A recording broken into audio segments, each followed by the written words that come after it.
আসসালামু আলাইকুম প্রিয় শিক্ষার্থীরা, ইংলিশ রাইটিং স্কিল বিডি চ্যানেলে সবাইকে স্বাগতম। আমরা অষ্টম শ্রেণীর ইংরেজি ক্লাসে আছি 20 নম্বর লেকচার নিয়ে।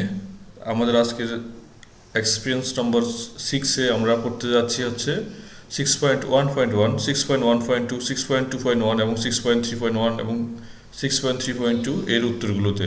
আমাদের এই এক্সপিরিয়েন্সের নাম হচ্ছে ইন্ট্রোডিউসিং সামওয়ান ফর্মালি, কাউকে আনুষ্ঠানিকভাবে পরিচয় করিয়ে দেয়া।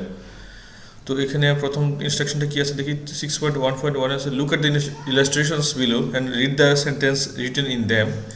বলছে যে নিচে যে ইলাস্ট্রেশনসগুলো আছে, সব চিত্রগুলো আছে, সেগুলো দেখতে বলেছে এবং সেখানে কি সেন্টেন্সগুলো আছে সেগুলো পড়ার জন্য বলছে। In group discuss the questions that follow, এবং গ্রুপে সেটা আলোচনা করতে বলেছে আর কি।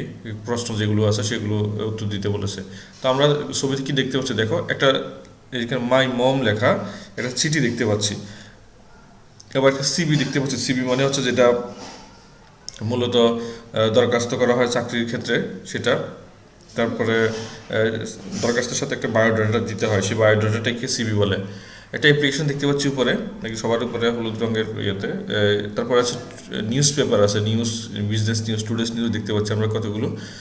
তো মূলত এই তিনটা কি আমরা এখন দেখি প্রশ্নতে কি বলছে। কোশ্চেন আছে, how many types of writing can you see. এখানে তুমি কয় ধরনের লেখা দেখতে পাও। আমরা এখন বলতে পারি যে I can see 4 types of writings. What are they called? এগুলোকে কি বলা হয়? They are letter, application, CV, newspaper. এগুলোকে বলা হয় চিঠি, দরখাস্ত, সিবি এবং পত্রিকা। How often do you read and write them? এগুলো কেমন, কখন, মানে কতটা সময় তুমি পড়ো। Every month I write and read them. মাঝে মধ্যে প্রায় দেখা গেছে আই রাইট লেটার, এবং তারপরে যদি আমরা লেটার অ্যান্ড অ্যাপ্লিকেশন লিখতে পারি এখানে, letter and application, letter and application আমরা বলতে পারি। তারপরে and I read news paper, I read news paper বলতে পারি। প্রত্যেক মাসে পড়া হয়, তাই না? চিঠি কেউ পাঠালে আত্মীয় স্বজনের মধ্যে সেটাও পড়া হয়, দরখাস্ত লেখা হয়, পড়া হয় বিভিন্ন সময় আমাদের। তারপর হচ্ছে how do we write them, এগুলো আমরা কীভাবে লিখি। এখানে আনসারটা হচ্ছে depending on situation I write them both in formal and informal language. পরিস্থিতির বিবেচনা যদি আমি লেটার লিখি তাহলে আমাকে তো অবশ্যই লিখতে হবে ইনফর্মালে, আর যদি মানে দরখাস্ত করি তাহলে সেক্ষেত্রে আমাকে ফর্মালি লিখতে হচ্ছে। তাহলে যে ডিপেন্ডিং অন দ্য সিচুয়েশন, ওই যে পরিস্থিতির উপর নির্ভর করে সেটা লিখতে হয়। আচ্ছা, 6.1.2-তে কি আছে দেখতে, discuss the following questions in group. যে কিছু প্রশ্ন দিয়ে আছে সেগুলো গ্রুপে আলোচনা করতে বলেছে। How do you address your head teacher when you write an application to him or her? তোমার যখন হেড স্যারের কাছে যখন তুমি অ্যাপ্লিকেশন লিখো, তো তুমি কীভাবে কোন স্টাইলে লেখো আর কি। আই অ্যাড্রেস ফর্মালি, আমরা অবশ্যই একটা যখন দরখাস্ত লেখা হয় সেটা ফর্মালি লেখা হয়, এই কথাটাই বলছি এখানে। বাকিটুকু যেভাবে আছে সেভাবে বসে গেলাম, জাস্ট আই অ্যাড্রেস ফর্মালি এটা লিখলাম। Which words and phrase do you use to address your friend cousin when you write a email letter? কোন ধরনের শব্দ বা শব্দগুচ্ছ তুমি ব্যবহার করে থাকো তোমার বন্ধুদের কাছে বা কাজিনদের কাছে যখন তুমি লেটার বা অ্যাপ্লিকেশন লিখো? আমরা বলতে আই ইউজ ইনফর্মাল লেটার। এখানে I use informal words and phrase হবে এটা অবশ্য, ওয়ার্ডস অ্যান্ড ফ্রেজ। কারণ হচ্ছে আমরা জানি যে যখন বন্ধুদের কাছে লেখা হয় সেক্ষেত্রে তো আর ইয়ে থাকে না, মানে ফর্মালি কোনো অ্যাড্রেস করা হয়ে থাকে না, ফর্মালি কোনো লেখা হয়ে থাকে না, সেটাই আমরা বলছি কি ইনফর্মাল ওয়ার্ডস অ্যান্ড ফ্রেজেস। এরপর আসে, how is your writing to your teachers different using words and phrase, tone etcetera from your writings to family members? আচ্ছা, দ্য ওয়ার্ডস বলা হচ্ছে তুমি যে দরখাস্তটা লিখো, তো সেখানে তো সেটা কীভাবে,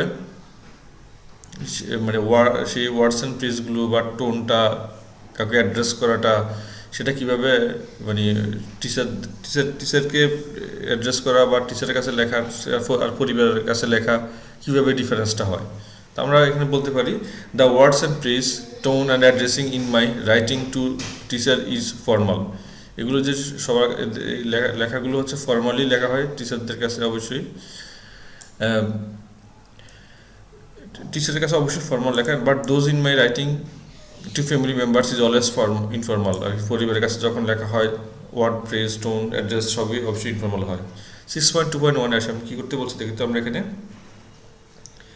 বলছে notice the words and phrase used in different writing and their organization in the illustrations in groups discuss various linguistic feature first আর second person contraction imperative subjective objective polite casual word. খেয়াল করে দেখো এই বিষয়গুলো আমাদেরকে খেয়াল করতে বলছে। যেমন আমরা বাংলায় যদি পড়ি তাহলে হয়তো তুমি সহজে বুঝতে পারবে, তাহলে আমি পড়ে দিচ্ছি দেখো।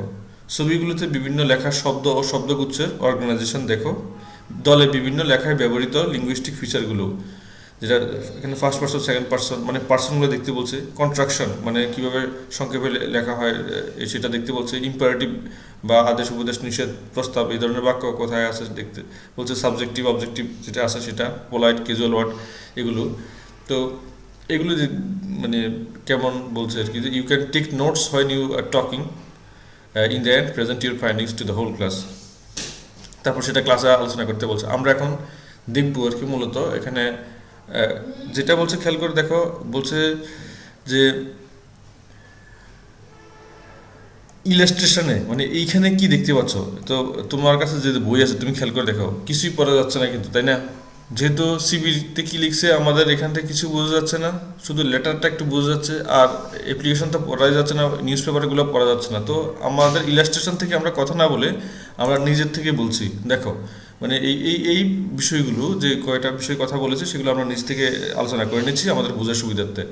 কমনলি ইউজড কন্ট্রাকশন মানে কন্ট্রাকশনটা কেমন দেখো। আই এম কে সংক্ষেপে যখন আই উপরে অ্যাপোস্ট্রফি তারপর এম, এটাই হচ্ছে তোমার আই এম সংক্ষেপে লেখা হচ্ছে। সংক্ষেপটা ইংলিশে কন্ট্রাকশন বলে। দেখো ইউ আর কে সংক্ষেপে লেখা হয় ইউ লিখে উপরে অ্যাপোস্ট্রফি তারপর আর ই। হি ইজ কে হি লিখে তারপর উপরে অ্যাপোস্ট্রফি এস। এভাবে দেখো she is, it's, we are, they are, can't, don't, won't, shouldn't এগুলো যখন বলা হয় তো এগুলোকে এভাবে সংক্ষেপে যখন লেখা হয় এটাকে কন্ট্রাকশন বলা হয়। কন্ট্রাকশন মানে সংক্ষেপে লেখা, সংক্ষেপকরণ যাকে বলে। তারপরে আমাকে ওখানে বলছে দেখো ক্যাজুয়াল এবং ফর্মাল লিখতে। কোথায় যে বলছি কথাটা দেখো, এই দেখো এই যে এখানে বলা আছে দেখো ক্যাজুয়াল এবং ফোলাইট এবং ক্যাজুয়াল ওয়ার্ড লিখতে বলছে, এগুলো খেয়াল করতে বলছে। তো আমরা দেখি ফোলাইট এবং ক্যাজুয়াল কীভাবে লেখে। যদি ক্যাজুয়াল লেখে, ক্যাজুয়াল মানে ইনফর্মাল, ইনফর্মাল আর ফর্মাল লিখতে বলছে। হাই রবার্ট, হাই রবার্ট যখন বলা হবে তো এটা তুমি বন্ধুর কাছে লিখছো বা পরিবারের ভাইদের কাছে লিখছো তাহলে হাই রবার্ট লেখা যায়, বা হাই করিম, হাই রহিম, হাই হেলাল এভাবে যদি তুমি লিখো। এখন এটাকে কিন্তু যখন ফর্মালি তুমি লিখতে যাচ্ছ লিখবে dear sir or dear madam. Casual লেখা যায় just wanted to let you know, আমি জাস্ট তোমাকে জানাতে চাচ্ছিলাম যে। ফর্মাল লিখতে হয় I am writing to inform you, আমি আপনাকে জানানোর জন্য লিখছি যে লাভ টু ইউ। সিটি শেষে যখন লেখা হয় তখন ইনফর্মাল বা ক্যাজুয়ালে লাভ টু ইউ লেখা হয়, ফর্মালে লেখা হয় your sincerely or your faithfully, আপনার যে বিশ্বস্ত যেটা আমরা বা আপনার অনুগত যখন লেখা হয়। Hope to hear from you soon, এটা লিখে আমরা তোমার কাছ থেকে চিঠির আশায় আছি বা জবাব আশায় আছি। এটাকে ফর্মালি লেখা হয় I look forward to hearing from you, যে তোমার কাছ থেকে ফর্মালি শোনার জন্য আমি অপেক্ষা করছি। কি you can call me if you need anything, তোমার কিছু প্রয়োজন হলে আমাকে কল করতে পারো। এটাকে ফর্মালি কীভাবে লেখায়, please don't hesitate to contact me, আমার সাথে কথা বলার জন্য মানে কোনো হেজিটেশনের দরকার নেই, দ্বিধাদ্বন্দ্বের দরকার নেই, সরাসরি কথা বলতে পারো। এটাকে জাস্ট ভাষাটা খেয়াল করে দেখো। ক্যাজুয়াল মানে হচ্ছে ইনফর্মাল এবং ফর্মালটা হচ্ছে কীভাবে একই সেন্টেন্সটা এক ধরনের কথা ভিন্নভাবে বলা যায় সেটা আমরা দেখলাম। এখন আসলে ইম্পারেটিভ সেন্টেন্স নিয়ে কথা বলতে বলেছে এখানে। তো রিকোয়েস্ট আমরা জানি ইম্পারেটিভ সেন্টেন্স কোনগুলো, আদেশ উপদেশ অনুরোধ নিষেধ প্রস্তাব যদি হয় তাহলে সেটা ইম্পারেটিভ সেন্টেন্স হয়, তাই তো? তুমি আগে শিখেছো তাই না? আমার ধারণা তোমার মনে আছে। দেখো আর যদি মনে না থাকে একটু বলছি দেখো। রিকোয়েস্ট মানে অনুরোধ থাকলে কীভাবে হয় সেন্টেন্সটা, please give me a pencil, আর দয়া করে আমাকে একটা পেন্সিল দাও। কমান্ড মানে আদেশ, সিট ডাউন বসো, এই যে ক্লাসে বলে স্যার, তো দেখো এটা আদেশ করে বলা হচ্ছে তো সবাই বসলো। তো এখন ইনস্ট্রাকশন মানে নির্দেশনাটা কেমন হয় দেখো। Don't throw the battery in the trash, battery ট্র্যাশের মধ্যে ফেলবে না, বা ময়লা জড়িত হোক বা কাগজপত্র জড়িত হোক ওখানে ফেলবে না। An invitation, come by at 7 PM please, দয়া করে 7টার মধ্যে আসবেন। অ্যান অর্ডার, একটা কাকে অর্ডার দিচ্ছ, ডু ইট কুইকলি, তাড়াতাড়ি করো, এই যে এটা আদেশ দেওয়া হলো। অ্যাডভাইস, নেভার টেল লাই, কখনো মিথ্যা কথা বলবে না। এই যে আমরা দেখতে পেলাম আদেশ উপদেশ নিষেধ প্রস্তাব, হ্যাঁ, এই কথাগুলো যখন থাকে তাহলে এগুলো ইম্পারেটিভ সেন্টেন্স হয়, তাই না? আচ্ছা, এখন আসলে আমাদেরকে পার্সন নিয়ে কথা বলতে বলছে। কোন পার্সন? আমরা পার্সনটা একটু দেখি। আমরা মনে আছে নিশ্চয়ই আমাদের। তারপরে সাবজেক্ট অবজেক্ট নিয়ে কথা বলতে বলেছে। দেখো, ফার্স্ট পার্সনের সাবজেক্ট হচ্ছে আই আর অবজেক্ট হচ্ছে মি। তারপরে হচ্ছে সেকেন্ড পার্সনের সাবজেক্ট হচ্ছে ইউ, এটার অবজেক্টও ইউ। থার্ড পার্সনের সাবজেক্ট হচ্ছে হি, শি, ইট, এর অবজেক্ট হচ্ছে হিম, হার, ইট। প্লুরালে আসো, ফার্স্ট পার্সনের সাবজেক্ট হচ্ছে উই আর ফার্স্ট পার্সনের অবজেক্ট হচ্ছে আস। সেকেন্ড পার্সনের সাবজেক্ট হচ্ছে ইউ আর এর অবজেক্টটাও ইউ। আর থার্ড পার্সনের সাবজেক্ট হচ্ছে দে, অবজেক্ট হচ্ছে দেম। এটা আমরা হয়তো আগে জানতাম, আবার একটু রিভিশন দিয়ে নিলাম।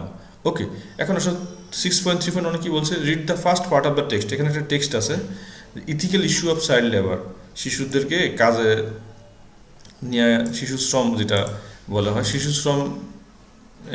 শিশুদেরকে শ্রমিক হিসেবে এঙ্গেজ করার আগে এটা যে ইথিক্যাল বিষয়গুলো আছে, নৈতিক বিষয়গুলো আছে, সেটা নিয়েছে আমাদের এই পড়াটা। In groups, discuss and identify the sentence that reflect formal feature as given in the table. এখানে লেখার মধ্যে থেকে ফর্মাল কিছু বৈশিষ্ট্য বের করতে বলেছে, আমরা দেখব এখানে। The first one is done for you. আচ্ছা, আমরা প্রথম গল্পটা পড়ি, কি বলছে দেখো। Ethical issues of child labour, শিশু শ্রমের নৈতিক বিষয় আসয়। সেন্টেন্স আর নাম্বারড, প্রত্যেকটা সেন্টেন্সের মধ্যে নাম্বার দেওয়া আছে আমাদের। পরে আমরা দেখব কেন, কি হিসেবে দেওয়া হয়েছে এটা, মানে খুব যৌক্তিকভাবে দেওয়া হয়েছে, আমরা একটু পরে দেখব এটা। Child labour is described as work ডিপ্রাইভিং children of their childhood. শিশুদেরকে তাদের শৈশবটাকে বঞ্চিত করে কাজে নিযুক্ত করাটাই হচ্ছে চাইল্ড লেবার। এখানে potential dignity which harms physical and mental development. এতে করে শিশুদের কী হয়? শারীরিক মানসিক ডেভেলপমেন্টটা ক্ষতিগ্রস্ত হয়, তাদের আত্মসম্মান বোধটা থাকে না, তাদের যে নিজের মধ্যে ক্রিয়েটিভিটি আছে সেটা কাজ করে না, সেই লেবার পরিশ্রমী করতে করতে জীবনটা চলে যায়। It is a highly contentious ethical issue in developing and underdeveloped countries. এই মানে কন্টেনশাস মানে কি দেখো, কন্টেনশাস মানে হচ্ছে বিবাদপূর্ণ, মানে মতবিরোধপূর্ণ বিষয় হচ্ছে এটা। মানে এই অনুন্নত বা উন্নয়নশীল দেশ বা অনুন্নত দেশ যেগুলো আছে সেখানে, where millions of children are forced to work under hazardous condition to support themselves and their family. যেখানে মিলিয়ন লাখে লাখে মেয়েরা, বাচ্চারা কাজ করে হচ্ছে একেবারে হ্যাজার্ডাস কন্ডিশন। অর্থাৎ হ্যাজার্ডাস মানে হচ্ছে ঝুঁকিপূর্ণ পরিবেশে কাজ করে, কেন? তাদের নিজেদেরকে এবং পরিবারকে সাপোর্ট দেওয়ার জন্য। It has been going on for more than 200 years, প্রায় 200 বছরের মতো হলো এমনটা চলছে। Now it is time to put an end to it. এখনই হচ্ছে এই কাজ, এটার এখনই শেষ করার সময় হলো। The use of child labour in developing and underdeveloped countries raises a range of ethical concern including exploitation, abuse and violation of human rights. এই যে শিশু শ্রমটা আন্ডার ডেভেলপড কান্ট্রি, অনুন্নত দেশ এবং উন্নয়নশীল দেশগুলোতে এটা একটা নৈতিক একটা উদ্বেগের বিষয় হয়ে দাঁড়িয়েছে। কেন? সেখানে তাদেরকে এক্সপ্লয়টেশন হচ্ছে, তাদের নির্যাতনের শিকার হচ্ছে, অ্যাবিউজ মানে অত্যাচার, মানে ভায়োলেশন, ওখানে ভায়োলেশন অফ হিউম্যান রাইটস, মানবাধিকার লঙ্ঘনের মতো অনেক কাজ হচ্ছে, যেটা মানে অভাবে, কষ্টে, দুঃখে কেউ কাউকে কিছু বলতে পারছে না, কিন্তু মুখ বুঝে সহ্য করতে হচ্ছে। ছোটো বাচ্চারা ইট ভাঙতেছে, মানে ইট ভাটায় গিয়ে দেখলাম ছোটো বাচ্চারা ইট বানাচ্ছে। আবার যেখানে একটা অংশে দেখা গেল কি, আরেকটা অংশে ছোটো কিছু বাচ্চারা হাতুড়ি দিয়ে অনেকক্ষণ দীর্ঘক্ষণ যাবৎ মানে ইট ভাঙতেছে, ওই যে অল্প কয়েকটা টাকা দেবে, সারাদিন এত পরিশ্রম করে। এখন children employed in this regions are often subject to dangerous working condition and long working hour which can lead to physical and mental health problems. যেখানে বলছে children employed in this region, এই এলাকাতে যে মানে যে পরিমাণের শিশুরা কাজে নিযুক্ত আছে, ভয়ানক স্বাস্থ্য ঝুঁকিপূর্ণ কাজে, লং ওয়ার্কিং আওয়ার, দীর্ঘ সময় ধরে কাজ করতে হয়, which can lead to physical mental problem, যেটা শারীরিক মানসিক সমস্যা তৈরি করতে পারে। In addition they are paid low wages, এবং এখানে আরেকটা বিষয় আছে, তারা কম বেতন পায় এবং often denied access to education and health care. আর এখানে পড়াশোনাতে কোনো খবরই নেই, আর স্বাস্থ্য ঝুঁকি একটা থেকে যাচ্ছে। মানে জীবন জীবিকা মানুষকে কোথায় নিয়ে যাচ্ছে আর কি। মানে ছোটো শিশুদেরকে এরকম চাইল্ড লেবার দেখলে সেটা অনেক সময় কষ্ট লাগে, কিছু করারও থাকে না, বাধ্য হয়ে বাবা মা কাজে পাঠায়, স্কুলে পাঠাতে পারে না, দারিদ্রতা এসব দেশে অনেক প্রকট সেই কারণে। অন দ্য আদার হ্যান্ড, অন্যদিকে there are argument in favour of child labour, এই চাইল্ড লেবারের পক্ষে, শিশু শ্রমের পক্ষে কিছু যুক্তিও আছে, such as the need for children to support their families financially, the importance of learning practical skill, argument that the alternative to child labour may be begging, stealing and worse.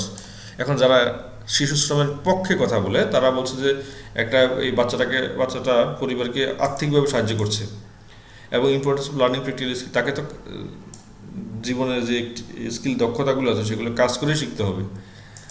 এখন the argument that the alternative to child labour may be begging, বলে যে তাহলে আপনি বাচ্চাকে যদি কাজ করতে না দেন তো ঠিক আছে, বাচ্চাকে কাজ করতে দিয়েন না, তাহলে কি হবে, এই বাচ্চাটা ভিক্ষা করবে, চুরি করবে, বা আরও খারাপ কিছু এতে নিযুক্ত হবে, সেই কারণে চাইল্ড লেবারের পক্ষে বলা হয়। আচ্ছা, আমরা এখন দেখি আমাদের কাজ কী বলছে। Feature of formal writing sentence used in, এখানে একটা জিনিস খেয়াল করো তো, যে ফর্মাল রাইটিংয়ের বৈশিষ্ট্যগুলো কী আমরা একটু দেখে নিই। Use of formal choice of word, এখানে ফর্মাল রাইটিংয়ে মানে লেখার ক্ষেত্রে একেবারে আনুষ্ঠানিক শব্দ, মানে ভদ্র শব্দ, একেবারে শব্দের ব্যবহারে গুরু গম্ভীর আছে, এখানে সাধারণ একদম যাতা শব্দ ব্যবহার করা হয় না। তারপরে বাক্যগুলো ফেসিভ ফর্মে হয়ে থাকে। হ্যাঁ, আমরা অ্যাক্টিভ ভয়েস, ফেসিভ ভয়েসের নাম শুনছি, তাই না? আমরা অবশ্যই শুনেছি ক্লাস 7-এ যখন ভয়েস পড়েছি তখন। Use of long sentence, compound এবং কমপ্লেক্স সেন্টেন্স, হয়তো তোমরা এটা তোমাদের পড়া হয়নি, সিম্পল কমপ্লেক্স কম্পাউন্ড তোমরা পড়তে পারোনি, এখন তোমাদের গ্রামার যে না থাকার কারণে খুব বেশি এই টপিকটা নেই। আচ্ছা, যাই হোক, তারপর আমরা এখানে শুধু একটু বুঝি লম্বা বাক্য থাকে আর কি। তাহলে এরপর দেখো literal language and academic vocabulary থাকে, এখানে একটু ভোকাবুলারিটা একাডেমিক টাইপের হয়ে থাকে। তারপরে কোয়েসিভ ডিভাইসের ব্যবহার থাকে, কোয়েসিভ ডিভাইস কানেক্টরসগুলো থাকে। লিটারাল ল্যাঙ্গুয়েজ, লেখার একদম সাহিত্যিক ভাব ধারা থাকে। Use of sentences fully elaborated and concluded, কিছু সেন্টেন্স থাকে যেগুলো ফুলি ইলাবোরেটেড, একেবারে বিস্তারিত থাকে, এবং দেখা গেছে ওই শব্দটা দেখা গেছে সেলফ এক্সপ্লেনেটরি শব্দ দিয়ে, কিছু শব্দ পুরা মানে বাক্যকে বর্ণনা করতে পারে, অথবা ওই শব্দই যথেষ্ট, এক শব্দ একটা প্যারাকেই মানে বিশেষায়িত করতে পারে। আচ্ছা, আমরা দেখি তো এখন আমাদের কি করতে বলছে। প্রত্যেকটা দেখো, এই যে প্রথমে use of formal choice of word যেটা বলেছে, এখানে এটাকে আমাদেরকে বলছে প্রত্যেকটাতে এরকম প্রত্যেকটা বৈশিষ্ট্যে 2টা করে সেন্টেন্স দিতে বলছে। কোত্থেকে? এই যে প্যাসেজটা আমরা পড়ছি এর থেকে। আচ্ছা, তা আমরা এখন দেখি এখানে use of formal choice of ওয়ার্ডে কী আছে।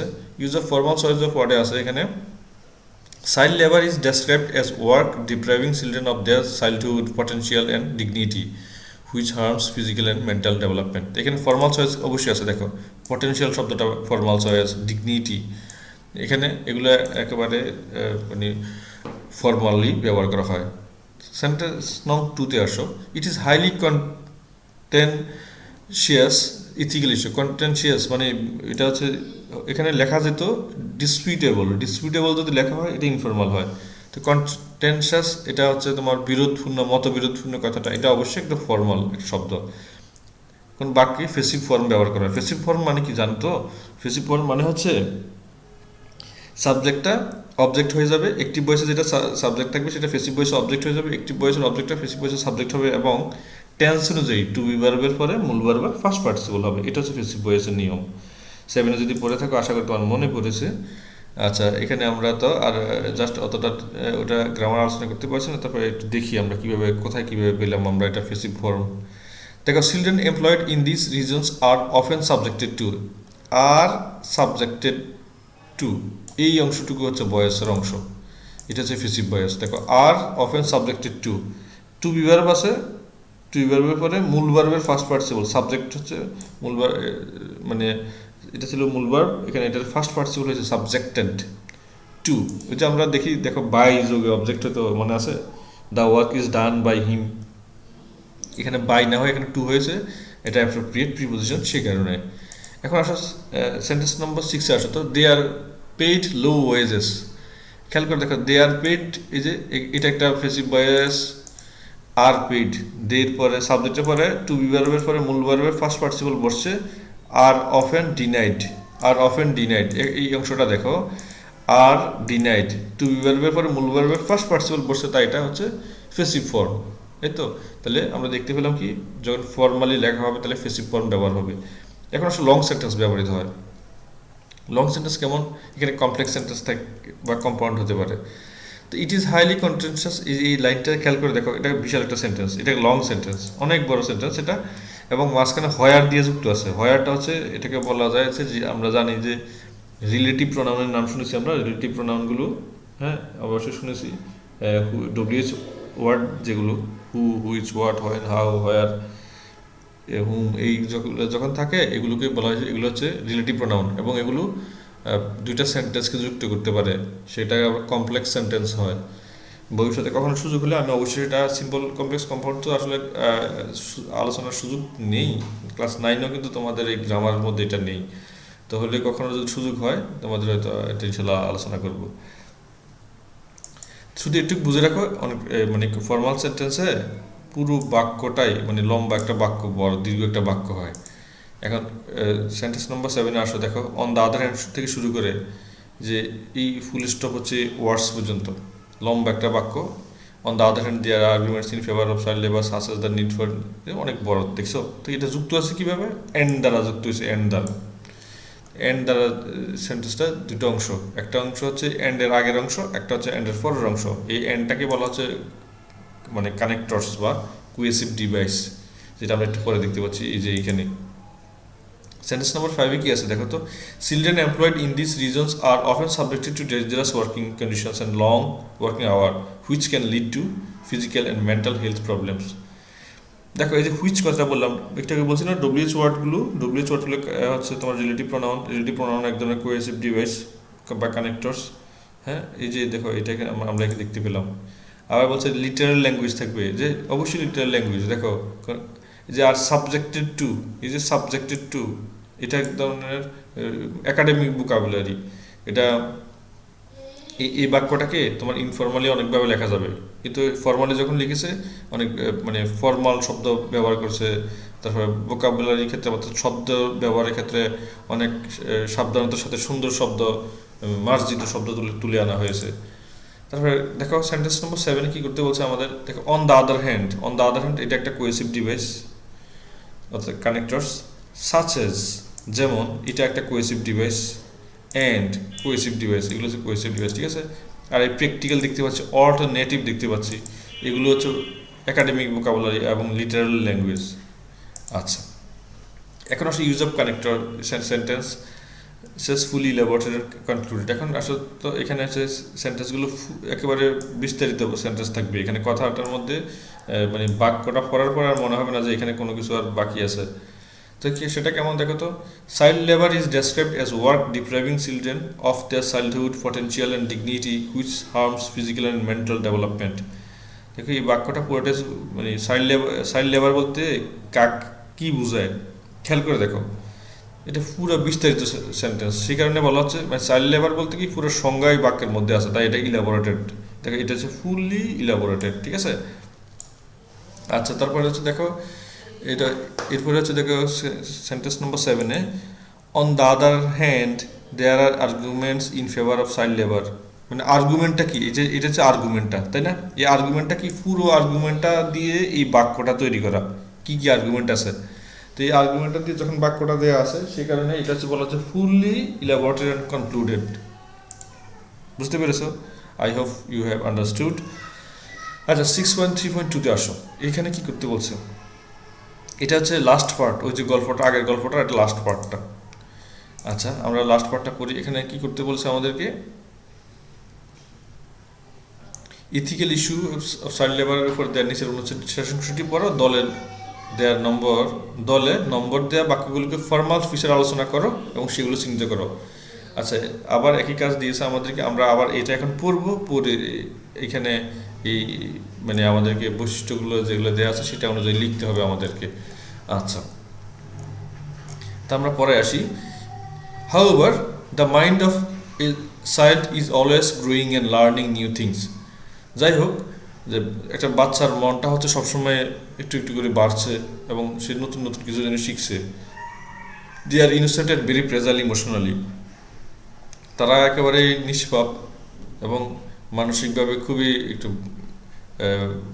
কি বলবো ভঙ্গুর হয়ে থাকে। ছোট একটা বাচ্চাকে একটু ধমক দিয়ে দেখো, দেখছো সে খুব কান্না শুরু করে দেয়, ভয় পেয়ে যায়। এটা হচ্ছে very fragile emotionally.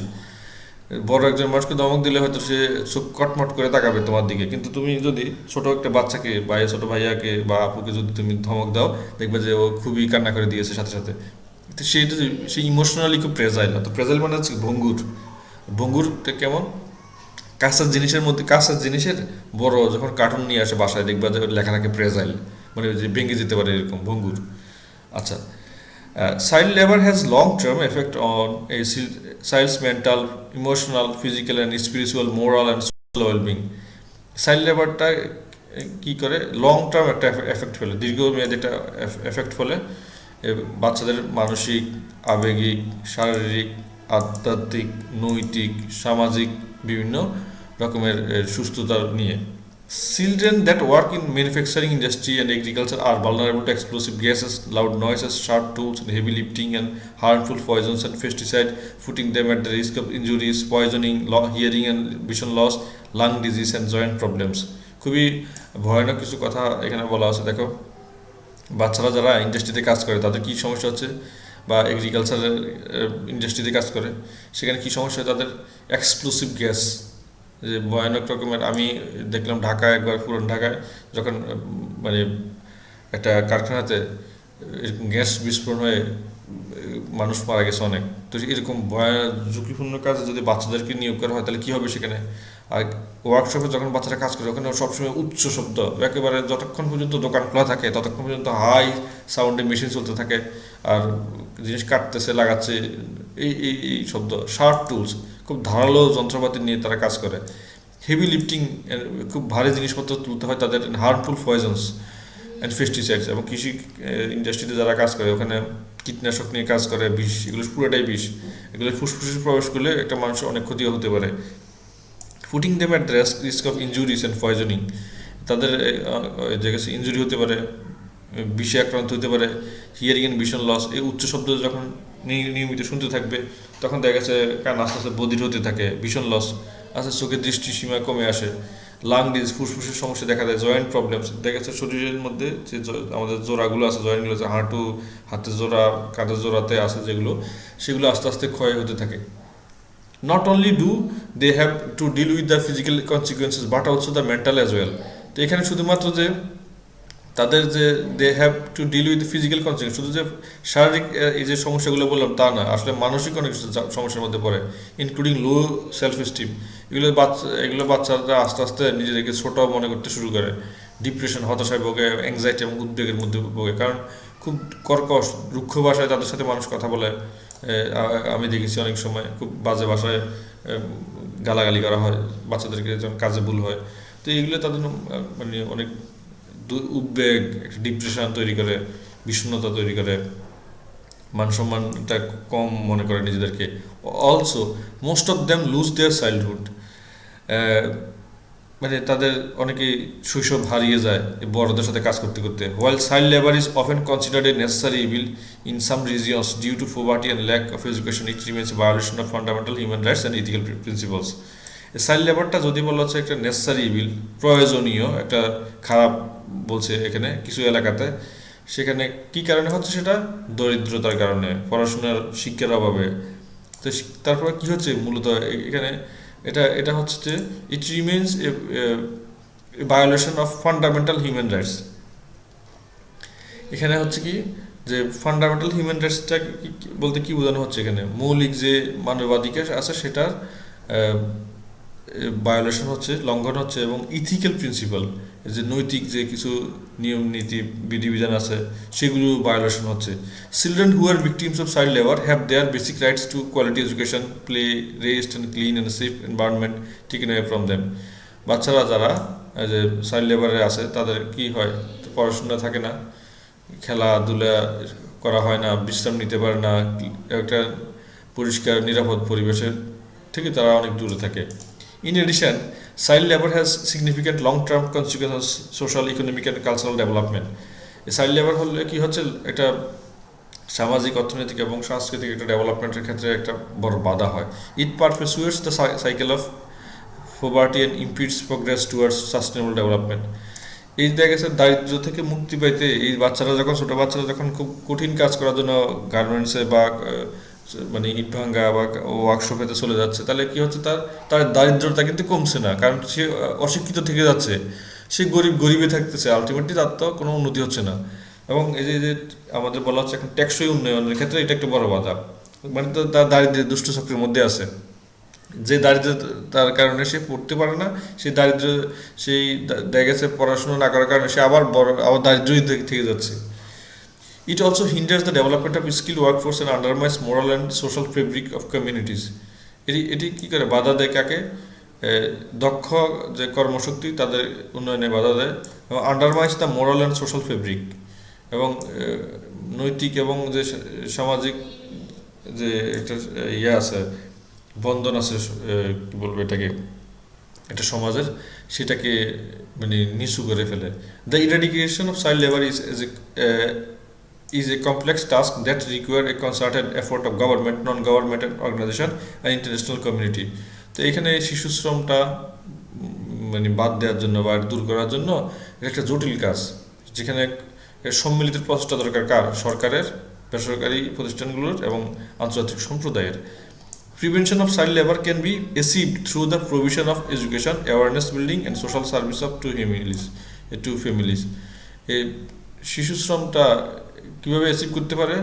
Through the provision of education, শিক্ষার মানে প্রভিশনের মাধ্যমে, অ্যাওয়ারনেস বিল্ডিং, সচেতনতা তৈরি করার মাধ্যমে, সোশ্যাল সার্ভিস মানে পরিবারের প্রতি যে সামাজিক দায় দায়িত্ব সেটা মানে তৈরি করার মাধ্যমে, as well as the creation of laws and policy, আর কিছু নিয়ম আইন কানুন তৈরি করা যেতে পারে, that can protect children from exploitation and abuse, যেটা শিক্ষার্থীদেরকে, বাচ্চাদেরকে এই নির্যাতন থেকে, নিপীড়ন থেকে হেফাজত করতে পারে।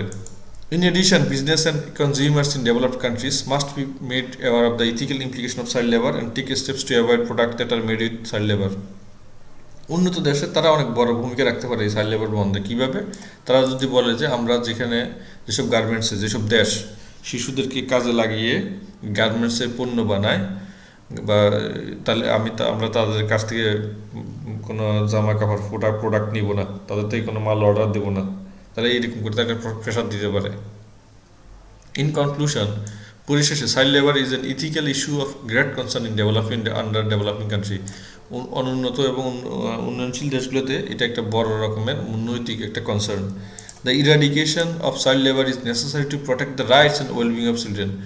ইরাডিকেশন অফ চাইল্ড লেবার, এই যে শিশু শ্রমটাকে মানে বাদ দেওয়া বা দূর করাটা, এটা একটা মানে যে এটা কি, টু প্রোটেক্ট দ্য রাইট, এটা কেন? অ্যান্ড ওয়েলবিং অফ চিলড্রেন, শিশুদের এটা একটা সুস্থতা এবং তাদের মানে অধিকার রক্ষার জন্য এটা প্রয়োজনীয়। It can be only be achieved through a collective effort, এটা একেবারে একটা সামষ্টিক একটা উদ্যোগের মাধ্যমে সরকার, নন গভর্নমেন্ট অর্গানাইজেশন মানে এনজিওগুলো, ব্যবসায়ী প্রতিষ্ঠান এবং কনজিউমার যারা আছে, পৃথিবীতে বিভিন্ন ভোক্তা শ্রেণী যারা আছে, তারা যদি এটা নিয়ে আওয়াজ তোলে, হয়তো এটা বন্ধ হতে পারে। আচ্ছা, এখন আমরা আসি তো এখানে কী করতে বলেছে আমাদেরকে? Sentence from the text, features of formal text used. তো এখানে কি বলতে বলছে? যে এখানে বাক্যগুলো লিখতে বলছে এবং সেই বৈশিষ্ট্যটা লিখতে বলছে। আমি যে বাক্যটা লিখলাম এখানে, সেটা কোন বৈশিষ্ট্যের মধ্যে পড়ে। প্রথমটা তোমার বইতে লেখা দেওয়া আছে, দেখো, however the mind of child is always growing and learning new thing. এর বৈশিষ্ট্যটা কি? এটা হচ্ছে academic vocabulary. However is used, এখানে হাউএভার বলছে, তাই এটা একাডেমিক ভোকাবুলারি। ওকে, আমরা অন্য বৈশিষ্ট্যগুলো দেখি। They are innocent and very fragile emotionally, এটা literal language and academic vocabulary. কীভাবে বুঝলাম? দেখো, ভেরি প্রেজাইল, মানুষ সাধারণত প্রেজাইল কথাটা ব্যবহার করা হয় থাকে যে মানে কাছের জিনিস হিসেবের ক্ষেত্রে, কিন্তু এখানে কেন ব্যবহার করেছে? একেবারে একটা সাহিত্যিক ভাবধারা এবং এটা একেবারে একাডেমিক আনুষ্ঠানিক শব্দ, সেই কারণে এটাকে এখানে ব্যবহার করা হয়েছে, ইনোসেন্ট। হ্যাঁ, আচ্ছা, আমরা বলতে পারি এটা literal language and academic vocabulary. এখন আসা হচ্ছে 3 নম্বরে, while child labour is often considered a necessary evil in some regions due to poverty and lack of education, it remains a violation of fundamental human rights and ethical principle. তো এটাকে কি বলতে পারি আমরা কোন ক্ষেত্রে? Use of long sentence. দেখো একটা বড় সেন্টেন্স, যে এইটুক মানে আমি যেটুক হাইলাইট করেছি, দেখো তো এতটুকুতে আমরা দেখতে পাচ্ছি সেন্টেন্সটা অনেক বড়, আবার তার কমা দিয়ে আরেকটা অংশ আছে, অর্থাৎ হোয়াইল যুক্ত করার কারণে সেন্টেন্সটা মোটামুটি দুইটা অংশ যুক্ত হয়েছে। একটা আমরাকে মানে প্রিন্সিপাল ক্লজ বলে, আরেকটাকে সাবঅর্ডিনেট ক্লজ বলে, তাই এটা কমপ্লেক্স সেন্টেন্স।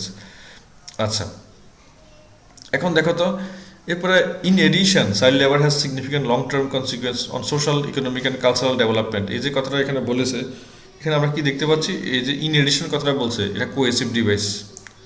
এই যে এবং একাডেমিক ভোকাবুলারি, একাডেমিক ভোকাবুলারি কোথায় পেলাম? এই দেখো, সোশ্যাল, ইকোনমিক, কনসিকুয়েন্স, কালচারাল, হ্যাঁ, সিগনিফিক্যান্ট, এই যে কথাগুলো, এগুলো হচ্ছে একাডেমিক ভোকাবুলারি। সাথে ইন এডিশন এটা হচ্ছে কোহেসিভ ডিভাইস, অর্থাৎ কানেক্টরস। এখন আসো, prevention of child labour can be achieved. এই যে can be achieved, to be ভার্বের পরে মূল ভার্বের পাস্ট পার্টিসিপল যোগ হয়েছে, তাই এটা প্যাসিভ ভয়েস। তার মানে ফর্মাল রাইটিংয়ের একটা বৈশিষ্ট্য হচ্ছে প্যাসিভ ভয়েসের ব্যবহার হবে। আচ্ছা, এরপর in addition businesses and consumers in developed countries, এই যে এই অংশটা পুরোটা আমরা নিতে পারি। এটাতে কি বৈশিষ্ট্য থাকে? Literal language and academic vocabulary, cohesive device, এই অংশটা থাকে। এই অংশটা যেমন কোহেসিভ ডিভাইস কোথায় পেলাম আমরা? এই যে ইন এডিশন, এটা হচ্ছে কোহেসিভ ডিভাইস। তারপর লিটারাল ল্যাঙ্গুয়েজ কোথায় পেয়েছি? এই যে মানে এখানে বলা আছে, দেখো, ইমপ্লিকেশান, ঠিক আছে। তারপরে হচ্ছে মেড অ্যাওয়ার অফ, এই শব্দগুলো হচ্ছে তোমার একাডেমিক ভোকাবুলারি। তারপর শেষে দেখো যে it can also be achieved, can be achieved, এই অংশটুকুতে আমরা দেখতে পাচ্ছি এই বাক্যটাতে, সেটা হচ্ছে এখানে প্যাসিভ ভয়েসের আমরা ব্যবহার দেখতে পাচ্ছি। ঠিক আছে, তো আজকে ক্লাসটা আমরা একটুকুই শেষ করতে চাচ্ছি। যদি কারো ভালো লাগে ক্লাসটা, আমি রিকোয়েস্ট করবো সাবস্ক্রাইব করার জন্য, আর লাইক শেয়ার করলে অন্যদের উপকৃত হতে পারে, অন্যরা লাভবান হতে পারে। Thanks for watching. কারো মতামত থাকলে অবশ্যই কমেন্ট করে জানাবেন। আসসালামু আলাইকুম।